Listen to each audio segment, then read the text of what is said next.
ولقد أرسلنا رسلا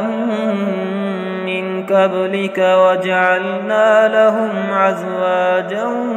وذرية وما كان لرسول أن يأتي بآية إلا بإذن الله لكل أجل كتاب يمحو الله ما يشاء ويثبت وعنده أم الكتاب وإما نرينك بعض الذي نعدهم أو نتوفينك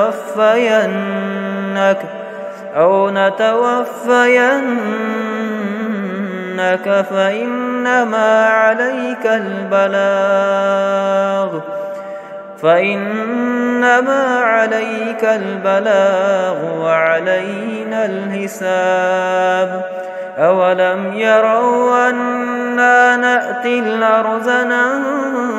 ننقصها من أطرافها والله يحكم لا معقب لحكمه وهو سريع الحساب وقد مكر الذين من قبلهم فلله المكر جميعا يعلم ما تكسب كل نفس وسيعلم الكفار لمن عقبى الدار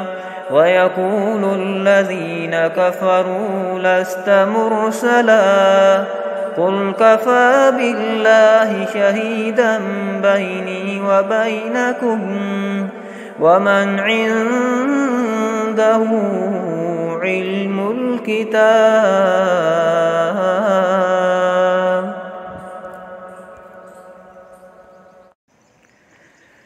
ولقد